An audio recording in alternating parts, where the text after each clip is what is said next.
The Winnipeg Jets have finally won a game on a mom's trip. I believe they were 0-3 coming into this, and sure, it was just the San Jose Sharks, but the Jets still took care of business.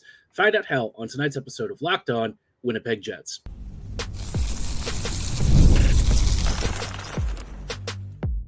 You're Locked On the Hockey Jets, your daily podcast on the Winnipeg Jets, part of the Locked On Podcast Network, your team every day.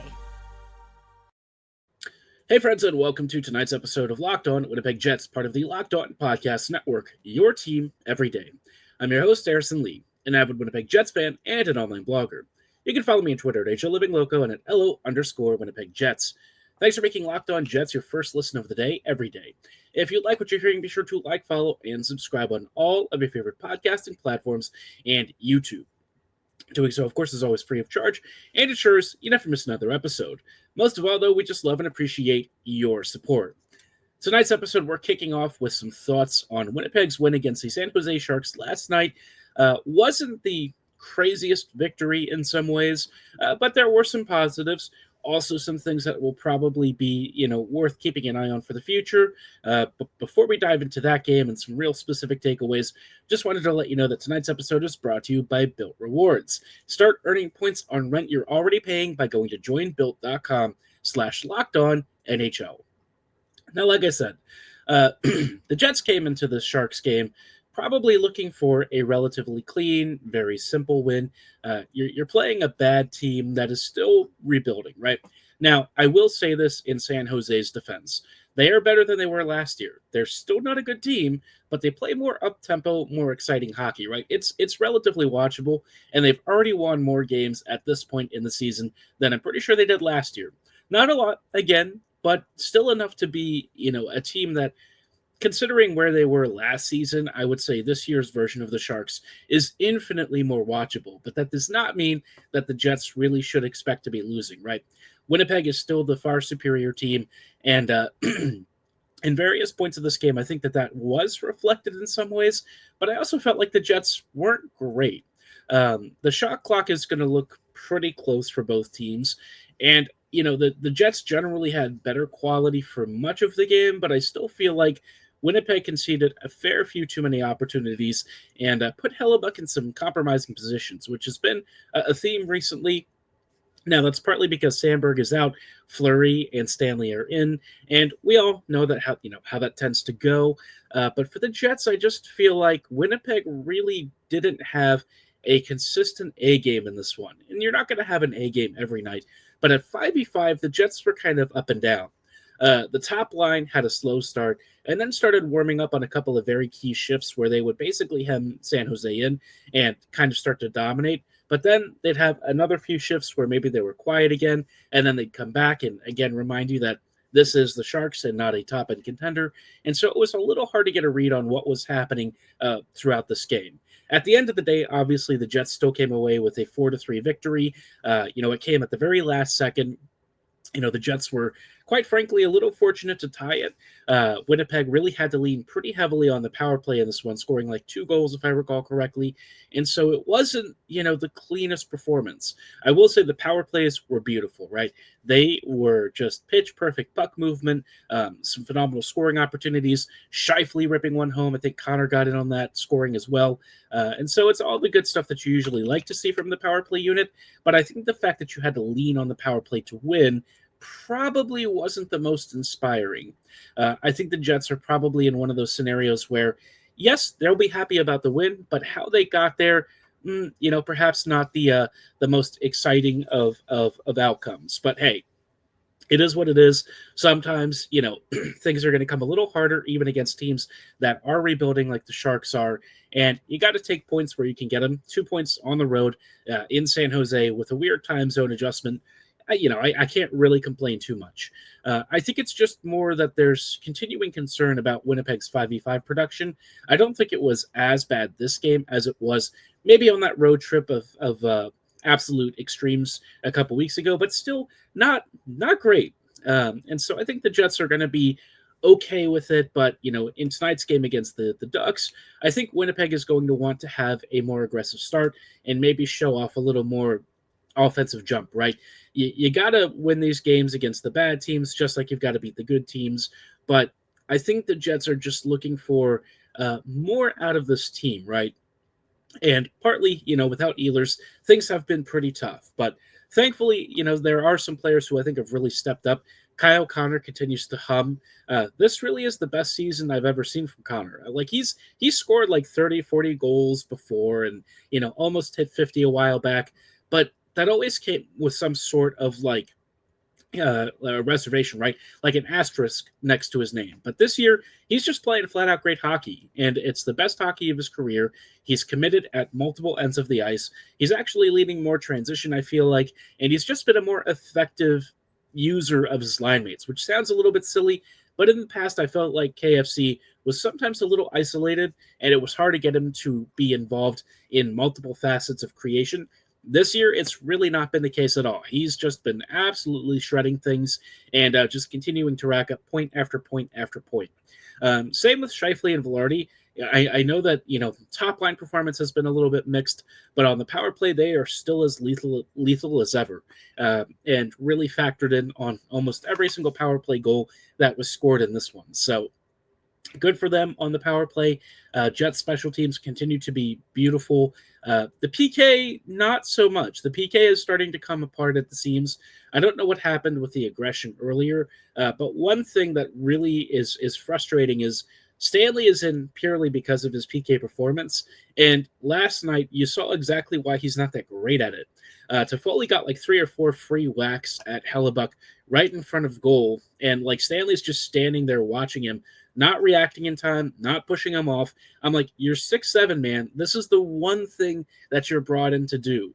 And if you can't do it, at what point does that start to impact the rest of the team? Having Stanley in already for even strength play, I think is not great for Winnipeg's defensive structure. But if he's not even going to be able to do that on the power play or on the PK, I just don't really see what the value is in frankly jeopardizing your defensive pairings to have a PKer who's not really PKing all that well.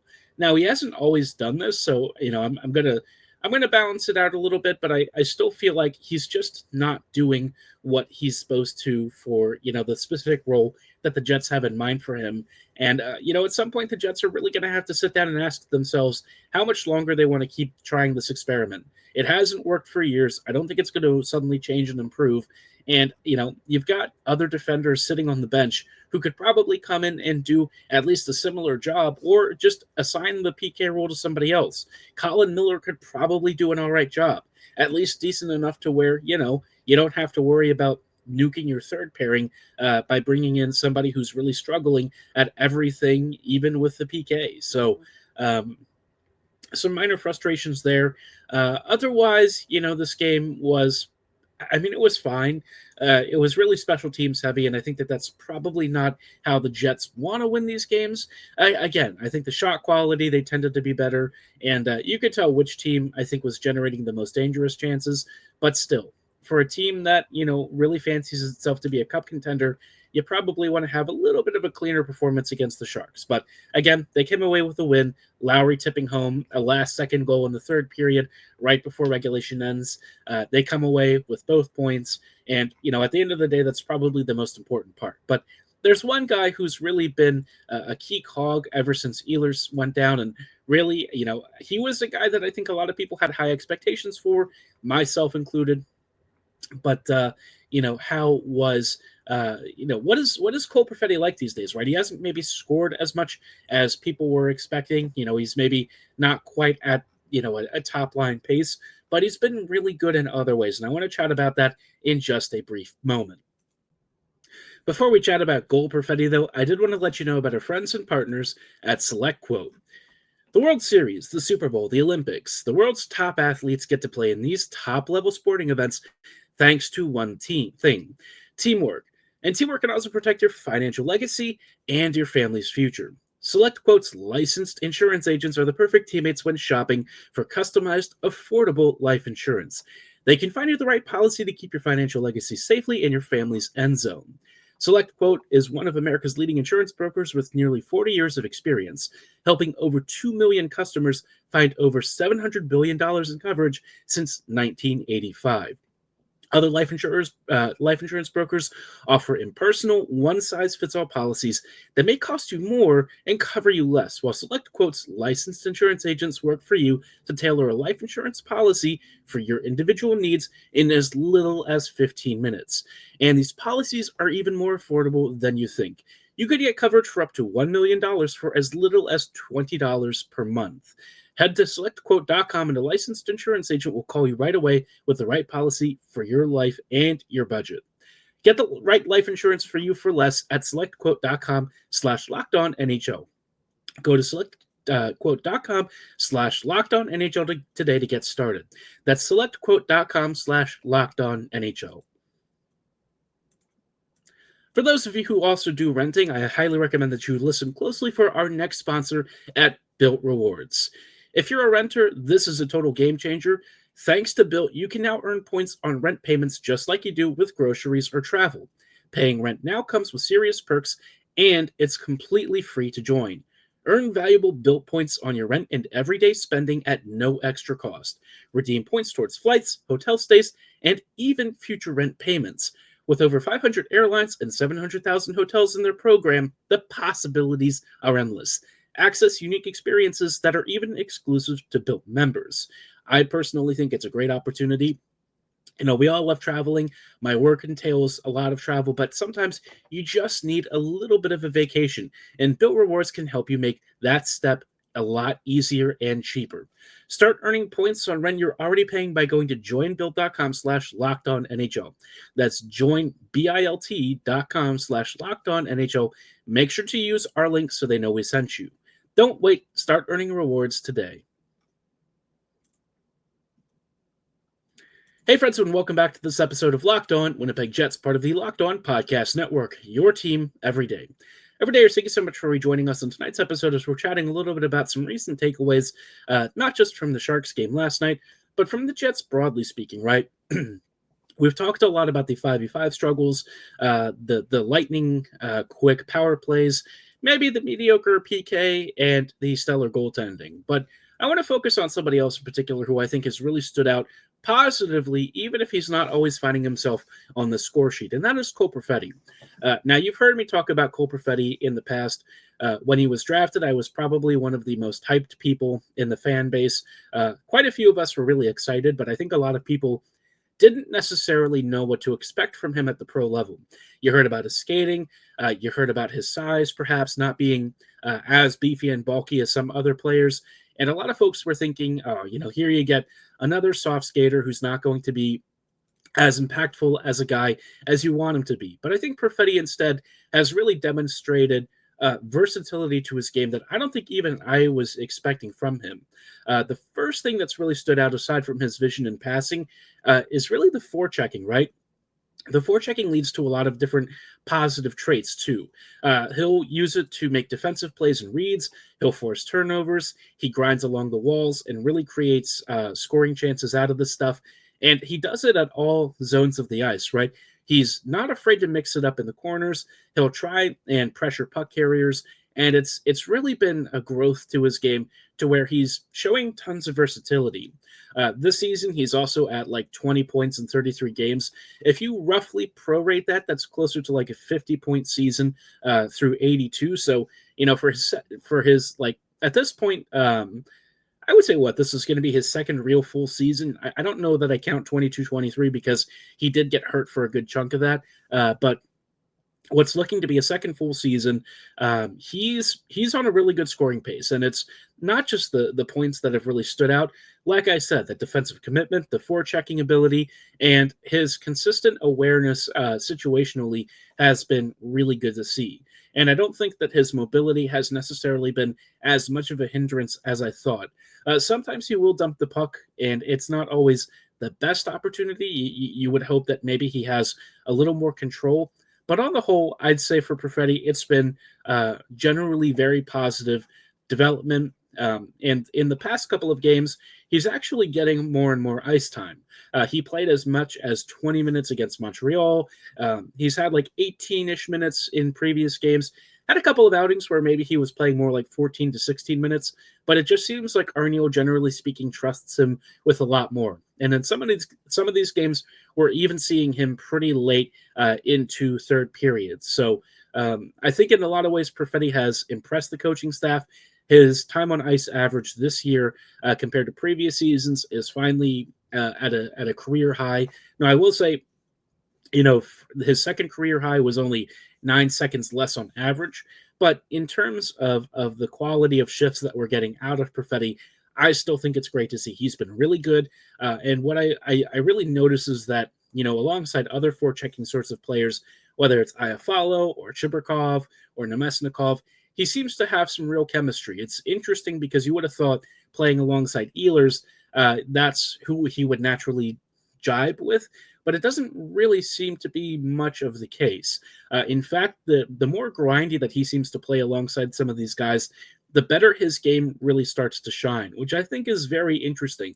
It almost makes me wonder at some point, if you were to maybe try and use that Lowry line more, if you should go Niederreiter, Lowry, and Perfetti. There is actually some interesting symmetry of skill sets there. And in terms of really good finishing talent in Niederreiter and the forechecking ability of somebody like Lowry, who's just a two-way beast, Perfetti might actually be able to turn that line into something truly venomous. The third line, as is certainly good, but you've noticed the last couple of weeks they've slowed down, right? They're not dominating shifts as often. They're not able to control the play as strongly as they used to against some opposing depth units. And so it feels like this could be a really intriguing way to maybe rebalance your skill lines. Niederreiter, Lowry, and Perfetti together could be an absolutely menacing unit, especially if the Jets are still really bent on keeping Connor Scheifele and Velarde together. Having this as your maybe shadow top line could be a really good 1-2 punch, especially if CSV is at least able to be like break even-ish. The Lowry line with Perfetti and Niederreiter could be a really powerful cleanup batter sort of situation. So a lot of interesting thoughts there, but for Perfetti himself, it's just wonderful to see his game really take a step forward this year. I know the points maybe haven't been nearly as free-flowing, but in his last 5, he's got 3 assists. So it's not like he's not contributing at all. And I think in general, the coaching staff really does see, a bigger role for him this year and is starting to put him into some prime positions. The one thing that I'm kind of wondering if we'll start to see more of is the finishing, right? Because, he's back down to like a little under 10%, which is generally around where his career shooting percentage has been. Last year, though, he was at like 13%. He had 19 goals. And I kind of feel like I'd like to see more of that shooting talent really start to be reflected. But that might also be a symptom of who he's playing with right now. Nemesnikov is doing his best, but I think we all know that Vlad is not necessarily, your top-end creator and playmaker. And so Perfetti might be having to do a little more heavy lifting alongside, an Iafallo or a Chibrikov, whoever it is. It's just maybe taking a little bit away from his overall offensive game. You just love to see the development, though, in Perfetti's game, and I think it really speaks to the fact that, going forward, he really does have a bright future for the Jets. I don't quite know what his career arc is going to be like, but, the resiliency that he's shown, the determination, and frankly, the grit in his game, I think is really impressive. I just come away each game thinking that he does a lot of the little details plays really well, and that's stuff that, may not show up on the stat sheet necessarily, but it's making a really big difference in his line performances and honestly helping out the Jets a lot when one of their best skaters in Ehlers is sidelined for like a good week and a half. You really couldn't ask for Perfetti to do more at this point, other than just maybe finding the back of the net a little more frequently. And honestly, it would just be nice. It'd be a nice little reward for the efforts that we're seeing out of him. But I really feel like his continued growth and the importance of his play to this team really can't be overstated. And I'm hoping that, for a long time, we get to see Perfetti in a Jets uniform. He's got that, that great smileless expression that sometimes he has. He's smiling more this year, and I think he's got plenty of reasons to. But so far, man, his career, if you really think about the context of the amount of time that he's playing, and how he's had to fight through some early struggles and injuries, 95 points in 173 games ain't half bad. That's over half a point per game. And I think, the more that we see out of him, the more I just think that his future really is going to be bright. I think the Jets hit on him with a big pick in what he's bringing to this team. And as his game continues to round out and he develops even more forechecking ability, more skill in small spaces, and really adjusts to the timing of the NHL at an elite level, we're going to see some of that special sauce that we saw in junior really start to make its way into his NHL game. But, he's got a long way to go. He's already come so far, and I can't wait to see what the future for Cole Perfetti holds as a Winnipeg Jets skater. But let me know what you think of his play so far. What has stood out to you? Are you looking for something for him to do maybe a little more frequently? What is, the most impressive part of his game to you? Drop those thoughts in the comments below or at my social medias at HLivingLoco and at LO_Winnipeg Jets. Now, speaking of future and current Jets, some news dropped yesterday that Kevin He is now signed to his 3-year ELC. And I thought I'd talk a little bit about that because I think it not only suggests an approach from the Jets on what they're doing with their prospects, but also could be something to really get excited for in terms of He's own potential for the Jets in the next couple of years. We'll talk about that in just a brief moment. But before we go any further, wanted to let you know about our friends and partners at PrizePicks. If you love sports, you're going to love PrizePicks because it's the best place to turn your sports knowledge into real money. Whether it's hockey, football, or any of your favorite sports, PrizePicks makes it easy to get in on the action. You can now win up to 1,000 times your money on PrizePicks. This holiday season, they're giving away $30+ million in rewards during Picksmas and offering 2 free picks in December. And when your picks hit, PrizePicks makes it easy to cash out. You can get your money in as fast as 15 minutes. For tonight's game against the Ducks, I think it could be a great opportunity for you to make some cash on the first line, Jets top line, whether it's Scheifele, Velarde, or Morrissey on the back end. I would say more than 2 points is a pretty fair thing. They've been clicking on the power play, and it's the Ducks, right? I know Dustall has done a good job in net, but I think the Jets should really expect to win, and the top line should expect to have, if not points, certainly shots on goals. So download the app today and use code LOCKEDONNHO to get $50 instantly after you play your first $5 lineup. That's right, $50 instantly. PrizePicks, run your game. Hey friends, and welcome back to this episode of Locked On Winnipeg Jets, part of the Locked On Podcast Network, your team every day. Every day, thank you so much for joining us as we talk about some really fun news for, not only Jets prospects, but also the upcoming Jets core, right? Winnipeg is in a very interesting position where, the team feels like it's at a transition stage. And if you look at the way Winnipeg has been drafting some of their young talents, you're going to notice that the Jets have come away with a couple of, I would say, types of players, archetypes, right? And one of the ones that they've really gone after are these relentless, maybe smaller, but really aggressive forecheckers who have a consistent desire to create somewhere around the net. And I think Kevin He is one of those really good examples where I'm personally thinking he's going to be a super special player for the Jets. I don't quite know if he's going to have the sort of scoring that he's getting in juniors, right? I don't know that that's necessarily what I'm expecting from him. But I think he's going to be a really good middle six player who brings a ton of leadership, a ton of grit, and a relentless forecheck with a pretty nice shot. In a lot of ways, it's sort of like the Shibrikov archetype of player. And the Jets have started to come after these guys who also have really good skating and are really fast. And I think Kevin really checks off a lot of those boxes. I think he's got, for me, a lot of exciting potential. I know that his scoring rates have started to maybe normalize a little bit. He was not going to score like 6 billion points for the entire season, but he's still well over like 1.5 points per game. So Kevin really looks to be a great find for the Jets. He seems to really match a recent profile of Winnipeg, kind of hitting on a lot of their later round picks. Walton, Julian, I think a lot of these guys are going to be some form of NHLer. Hard to say exactly what level yet, but I think Kevin, he comfortably fits into the middle six category right now, with the potential for even more down the road. So, the announcement of him getting a contract down is fantastic news. I'm excited. He's a guy that I'd love for the Jets to commit to. And, it also seems to suggest a bit of a strategy shift with the new NCAA eligibility for CHL prospects. It's going to be really important for the Jets to sort of lock their guys in right now, right? Because the option for them to go to college and spend another few years, it's great for them, and I'm very happy for them. But for the Jets, it makes it a little harder for us to kind of deal with that, because then they can walk in free agency. We're without a prospect for several years, and it's a tough spot to be in. But I think Winnipeg is perhaps making the right choice in doing something like this, where you identify your top prospects, you sign them up, you lock them in, and they scratch your back, you scratch theirs.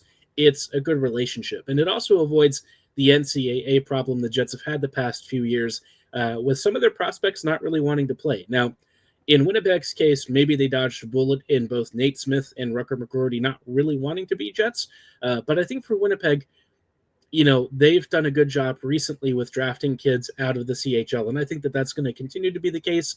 I'm excited for it, and Kevin hopefully becomes one of the first of the new class to really make an NHL impact. I wonder how long it is before we even see him in the lineup. It might not be more than a couple of years, so we'll have to just be patient.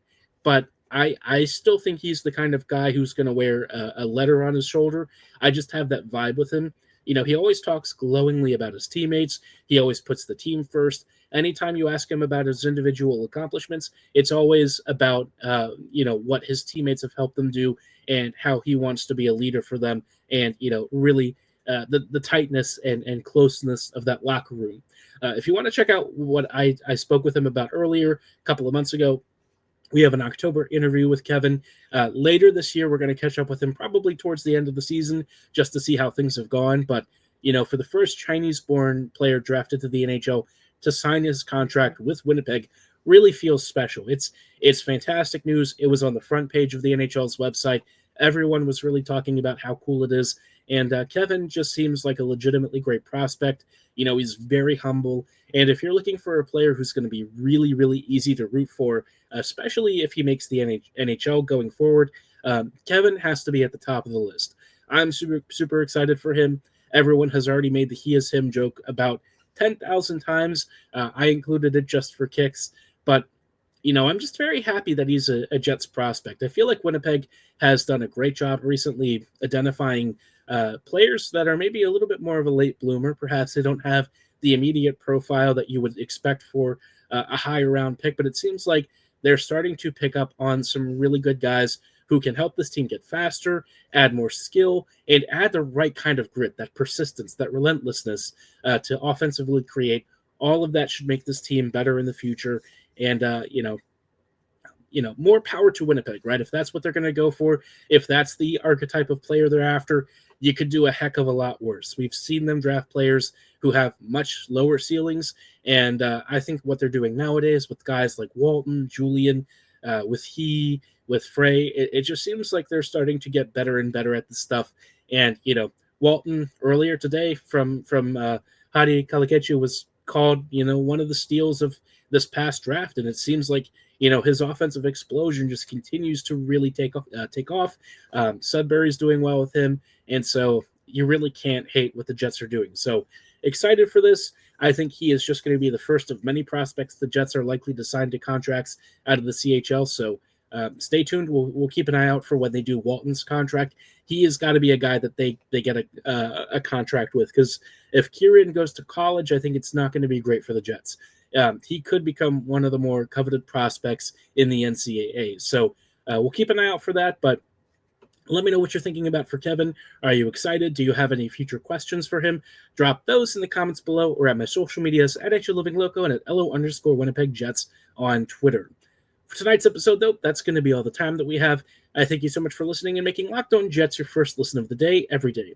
We'll see you back here tomorrow with coverage of Winnipeg versus Anaheim. Crossing your fingers, it is a second straight victory. But for tonight's show, that's all the time that we have. Thanks for listening. Have a great night. And as always, go Jets go.